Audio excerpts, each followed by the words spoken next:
Mums, eh? Always turning up and embarrassing you in front of your friends, just when you've told your mates that you're the one that's going to be travelling time and saving the universe.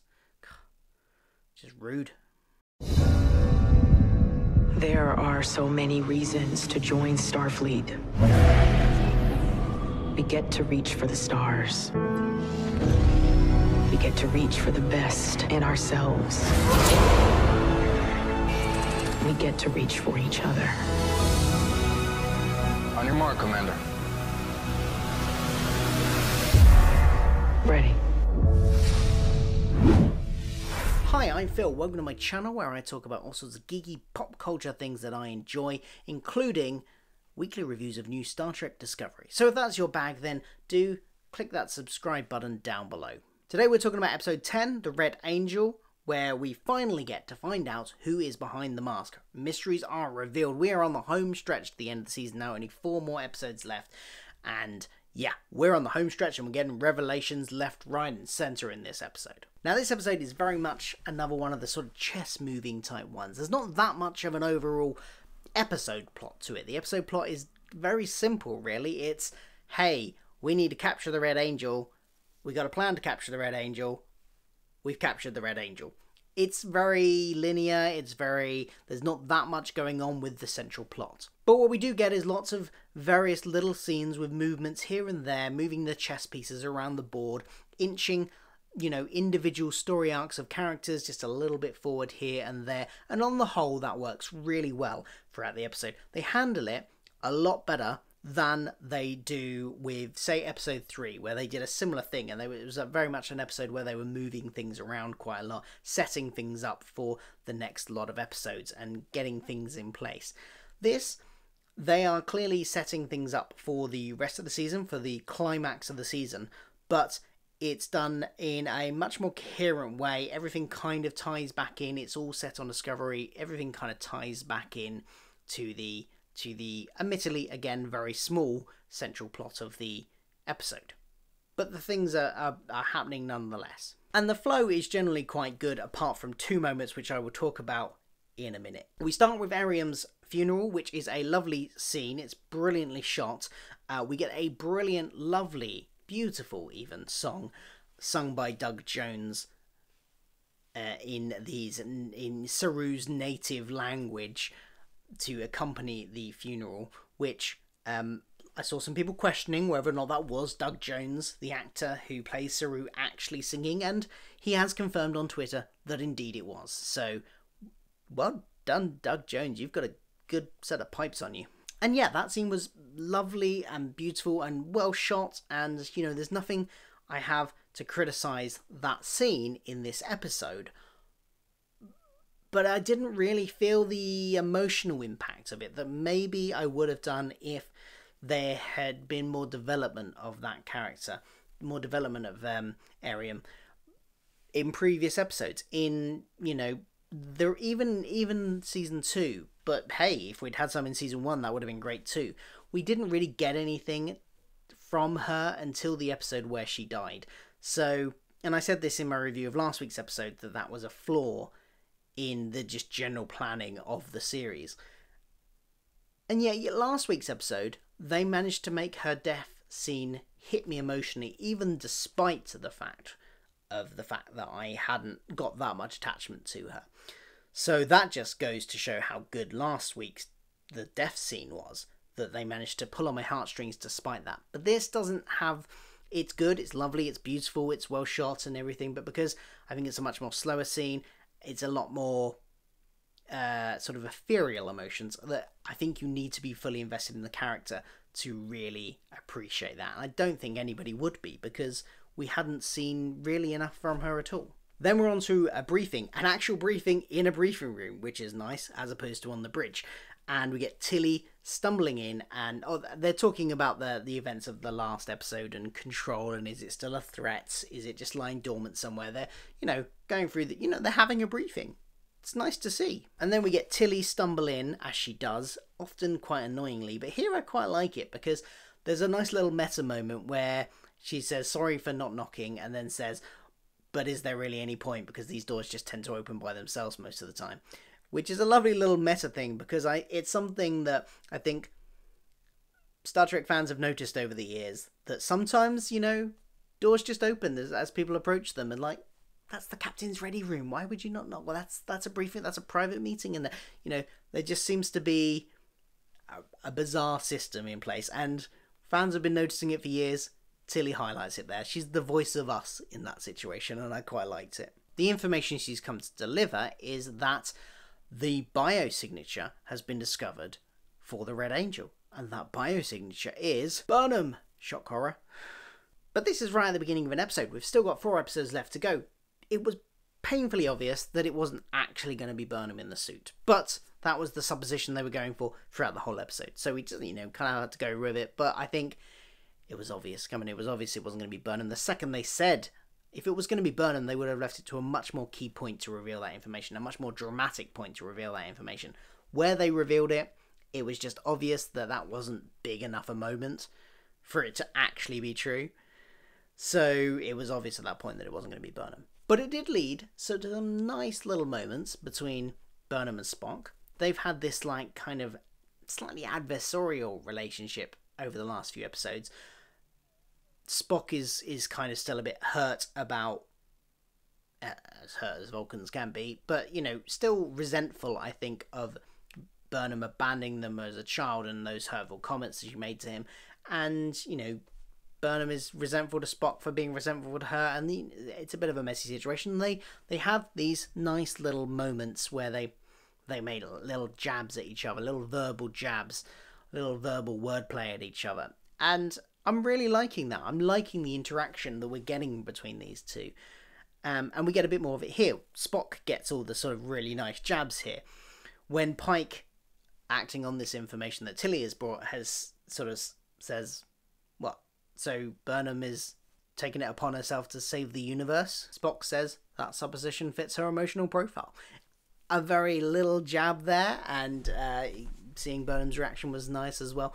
And that's a continuation of a conversation that Burnham and Spock had been having previously in, I think it was episode 8, but it might have been last episode, I can't quite remember, where Spock, called Burnham up on the fact that she feels she needs to be the one to fix everything all the time. And that's a flaw of Burnham's, a personality flaw that is, I think, very good that they're bringing to light in the show and making other characters acknowledge, as well as her acknowledging it herself. And I love the way that Spock and Burnham are doing that. Spock and Burnham's relationship actually does progress in this episode as well, because we get throughout the episode leading up to when she's going to put her life on the line to try and capture the Red Angel, who they think is her from the future. Leading all the way up to that, they have a few moments with each other, and it sort of culminates in this scene where Spock visits Burnham just before she's about to go down to they're about to go down to the planet, and they have this sort of heart to heart, and it's the very beginnings of a reconciliation between the two of them. And what I like about this is that they haven't just dumped a quick reconciliation right on the very last episode of the season. They're building to it over a few episodes. They're not fully there yet, even at the end of this scene, but there's the beginnings of it, and it's nice that they haven't just sort of jumped straight to wait and they keep this adversarial sibling rivalry thing going right to the end, and then suddenly they're okay because one of them saves the other's life or something. I like the fact that they're laying the groundwork for it now, and I think they have quite good chemistry. Their interaction between the two of them is good, and I don't know if that's the actors have good chemistry maybe, or maybe the writing is so good on those two characters together.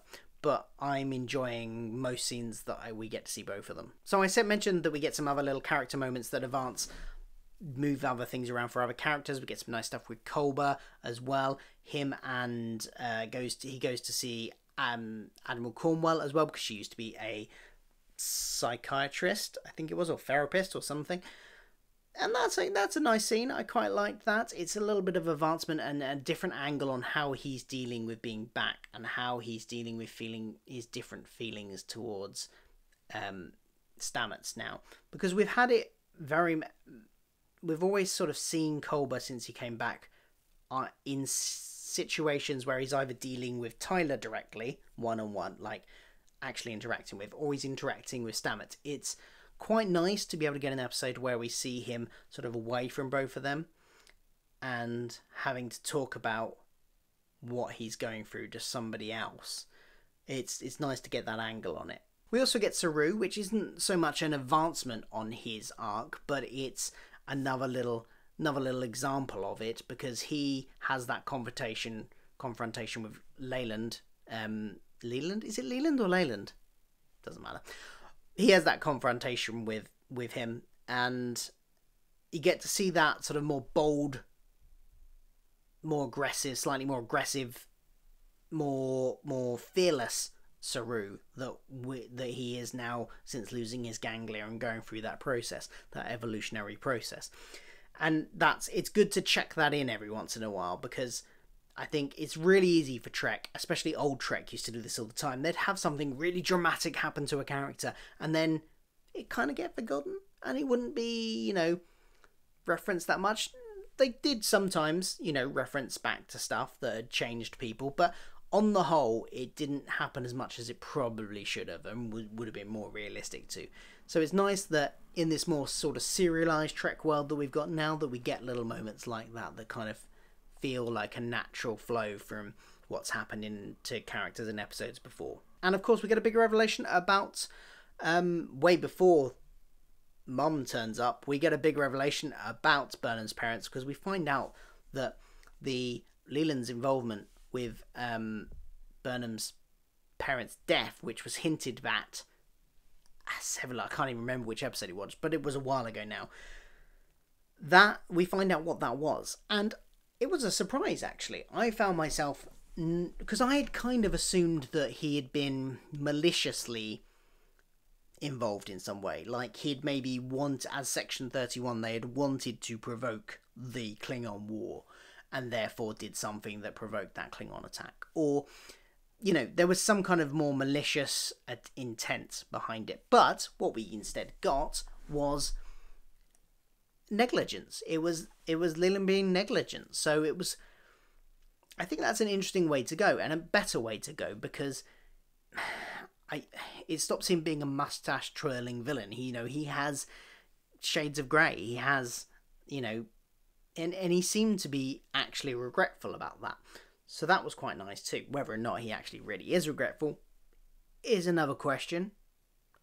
But it gives that scope for a more interesting, layered character than just someone who is evil or even just like ruthless. He's not just ruthless. He made a mistake that caused people to lose lives, and it seems like that weighs heavily on him. And I think that makes him an interesting character. The other thing about Leyland, of course, is that he gets stabbed in the eye near the end. Now, whether or not that kills him, I don't know. My instant reaction was, oh god, they've killed him. And I assumed that it was Giorgio that did it. Later booby trap, she wants to take over Section 31. I figured that was how she was doing it. But I believe some other people think he might still be alive. And there's some theories I've seen floating around today that maybe he has been infected by something. Maybe it was Control that did that and has either going to take him over. I hope it's not that, because we've had people being taken over already this season. Something a bit different would be good. So either maybe he's dead, maybe he's infected with something, or I don't know. I'm not sure where they're going to go with that, but it's an intriguing little chess piece move to set up something. Is it a Section 31 power play thing with Giorgio taking over? Is it a Control coming out from where it's hiding type move? We'll see. Now, I'm briefly going to talk about the two instances that kind of bugged me and kind of threw me out of the narrative of the story, because overall I felt this episode flowed quite well, apart from two particular instances. The first of those is the very, very weird scene between Giorgio, Stamets and Colbert. And what was that about? What was going on there? I don't know. It was just very strange, and I don't get why. The main thing is I don't get why it was there and what it added at all. I kind of get why. Okay, so it's obviously it's the bit where Giorgio says that, oh yeah, in her universe, Stamets was pansexual and he No, he wasn't gay. He was pansexual, and she had fun times with him, and she had fun times with Cobra as well. And it's I it was just very strange. I felt very awkward, and I kind of get why Jojo as a character would do that. It's a very much power play thing. She knows how to work a room. She knows how to gain the upper hand and put everyone else on edge and make sure she's got the power. And yeah, it probably did that very effectively. So from a character point of view, I understand it. From a story writing point of view, I don't get why it was there. I don't get what it added to the story. Maybe something's going to come from it later on, in which case retroactively I'll look back and it will make more sense. But at the moment, it just seems like a really just random, weird scene that got plopped in there for I don't know what reason. It was just bizarre. And even, I mean, the writers know it was bizarre as well, because they even have Tilly say so. They, after Giorgio's left, Tilly goes, "That was weird," or she says something along those lines. And she's speaking for us, and Tilly's always speaking for us, apparently. She's speaking what we're thinking, because that was weird, and I don't exactly know what happened there. It was very strange, and it really took me out of the moment of the episode. It took me out of the flow of the episode, it took me out of the narrative. So that's a downer on this episode, down point on this episode. The other one was when the new helmsman came onto the bridge and is introduced, name checked by Pike. I think it was Lieutenant Nelson, or Nielsen. Now, you may or may not know this, but the actress that played Ariam was a different actress in season 2, was a different actress that played Ariam in season 1. They changed actresses.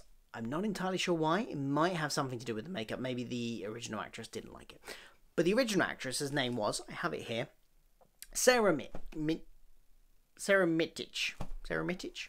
And Sarah Mitic now plays Lieutenant Nelson, who came onto the bridge there and sat in Ariam's seat and has taken her navigational role over. Now, that's fine. I have no problems with that whatsoever.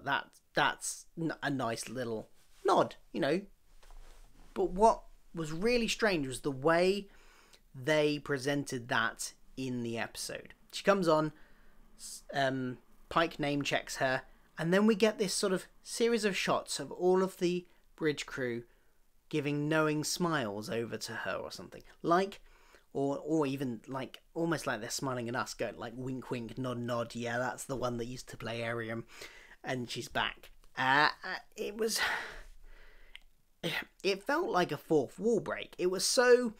They lingered on people's faces so long, and the kind of smirks they had, it was very knowing. It felt really like a fourth wall break, and therefore completely broke the narrative of the story for me at that point.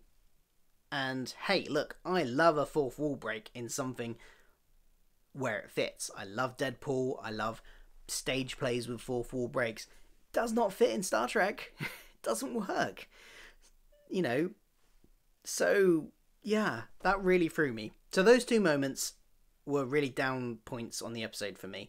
But the rest of the episode flowed pretty well. So I should also briefly discuss the main plot of the episode. It was a small plot, and for that the plot itself, I didn't find that interesting.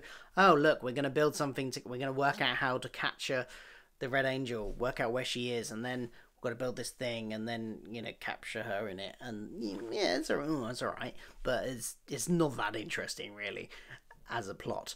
But I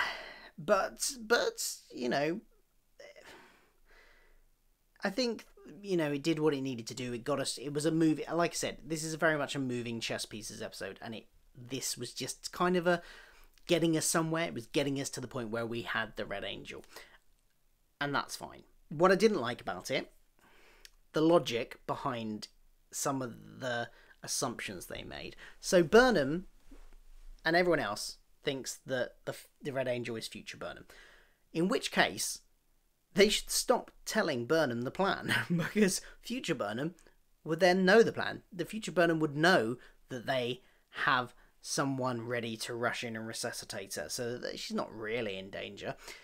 they're not going to let her die. And in fairness to them, I spent most of the episode thinking that when they had the plan.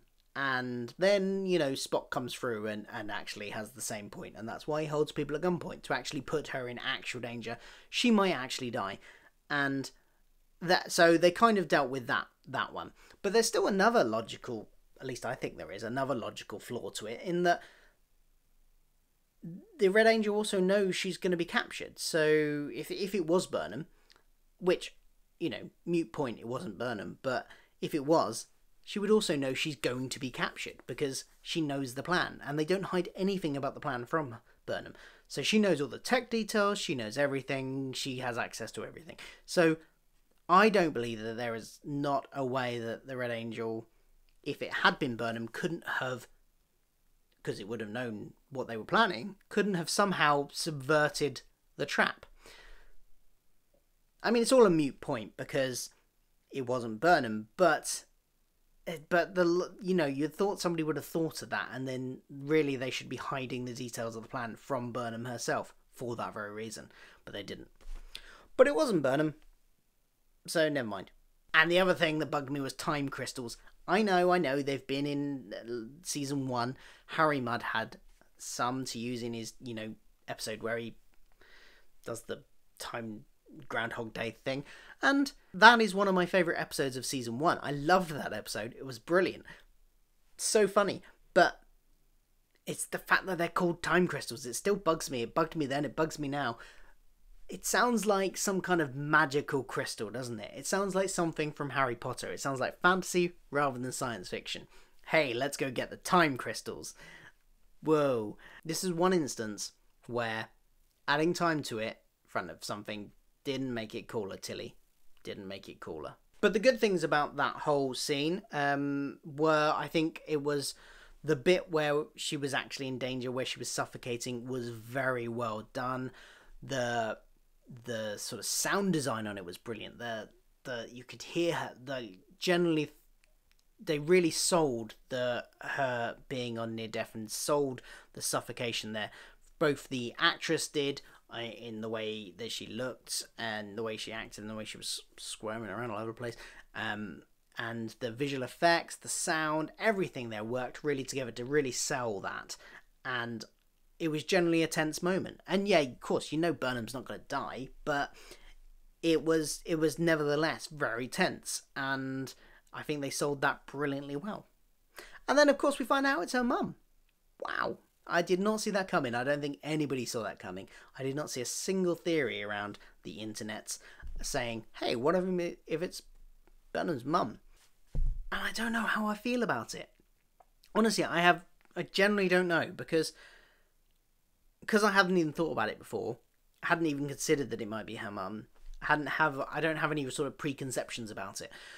It could be the one thing I would say that's negative about that. Is already negative about it being her mum is that it kind of spoils a moment earlier on in this episode when Burnham finds out that Leyland was responsible for her parents' death, because that's a moment where she can let go of the guilt that she's held onto for so long about the fact that she blames herself for her parents' death. She's got someone else to blame now. It's not her fault. And we get that release, and I kind of feel like there should have been some more time to deal with that and to explore that a bit more, maybe over 1 or 2 episodes, where she doesn't blame herself anymore. But it's kind of like that revelation is now kind of cheapened, because it doesn't, her mum's not dead anyway. So it just feels like it cheapens that moment that only came like 10-15 minutes earlier. Which is a shame, really. But honestly, other than that, I don't know what to think about it. It could go, could be good. I mean, at least it's not Burnham or Spock. Those were the two people I really didn't want it to be, Burnham or Spock.